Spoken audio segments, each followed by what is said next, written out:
Alam mo ba na mayroong isang nakalimutan ng imperyo sa Pilipinas na minsang umunlad sa isang isla sa ating bansa, ngunit halos wala nang nakakakilala dito? Narinig mo na ba ang tungkol sa Lost Empire ng Panay? It's time, Solid Archers! Welcome to Archlight, kung saan asintado ang bawat kaalaman. Isang imperyong makapangyarihan na umunlad bago pa man dumating ang mga Kastila sa Pilipinas, ngunit tila nawawala na ngayon sa ating alaala. Totoo nga ba ito o isa lang kwentong bayan na ipinasa mula sa henerasyon patungo sa mga henerasyon?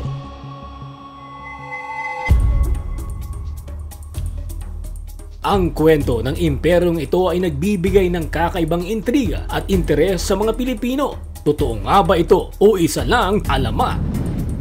Ang Lost Empire ng Panay ay sinasabing nagmula sa kilalang alamat ng Maragtas, kung saan 10 dato mula sa Borneo ang tumakas mula sa mapang-aping pamumuno ni Sultan Makatunaw noong 13th century. Sa pamumuno ni Dato Puti, ang mga dato ay naglayag papuntang Hilaga at narating ang bunganga ng Ilog Sirawak na ngayon ay bahagi ng San Joaquin, Iloilo. Dito nila nakatagpo ang mga ati, mga katutubo sa isla na pinamumunuan ni Haring Marikudo at Reyna Maniwang Tiwang. Sa pamamagitan ng kasunduan, binili ng mga dato ang kapatagan mula sa mga ati, kapalit ng mga ginto, alahas at iba pang mga kayamanan.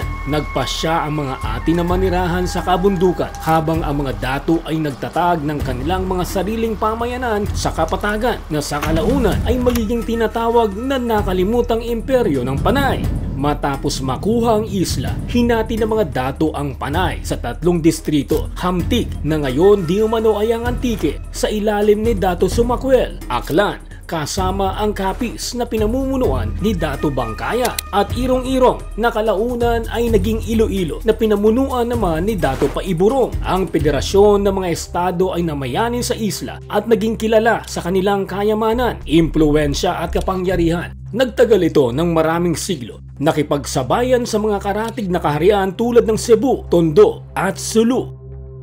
Marami ang nagtatanong, saan nga ba talaga nang galing ang mga dato? Ayon sa ilang eskolar, posibleng tumakas ang mga dato mula sa pagbagsak ng Imperyong Srivijaya, isang makapangyarihang Budisang kaharian sa Timog Silangang Asya na namayani noong ika-7th hanggang 13th century. Kilala ang Srivijaya sa kanilang kakayahan sa pandagat at kontrol sa mga rutang pangkalakalan sa dagat. Dahil sa kanilang husay sa paglalayag at pagkakapareho ng kanilang mga kaugalian sa Srivijaya, maaaring ang mga dato ay bahagi ng isang nakalimutan ng bahagi ng imperyong ito na tumakas patungo sa Panay upang magsimula ng bagong buhay. Ang nakalimutan ng imperyo ng Panay ay nag-iwan ng hindi matatawarang impluwensya sa kultura ng Iloilo at mga kalapit na lugar. Ayon sa alamat, ang Kodigo ni Kalantiaw, isang hanay ng mga batas, ay nagtaguyod ng kapayapaan, kasaganaan at katarungan. Makikita ang pamanang ito sa mga tradisyonal na sayaw, musika at mga sining na hanggang ngayon ay bahagi ng pamana ng rehiyon. Nang dumating ang mga Kastila noong 16th century, nagsimula ang unti-unting pagbagsak ng nasabing imperyo ng Panay.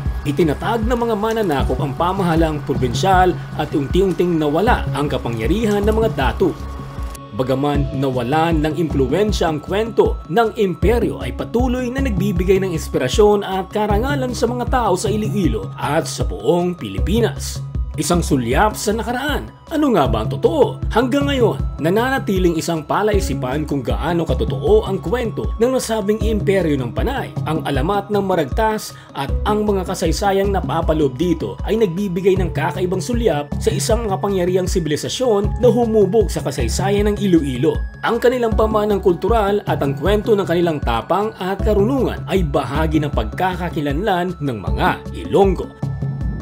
Kahit na balot ito ng mga misteryo at alamat, ang nasabing nakalimutan ng imperyo ng Panay ay nananatiling isang kapanapanabik na bahagi ng ating kasaysayan. Kung meron ka mang reaksyon o opinyon ukol dito sa video ito, mag-iwan lamang ng inyong komento sa ibaba. Bago tayo tuluyang magtapos, shoutout po muna sa ating mga Solid Archers na sina.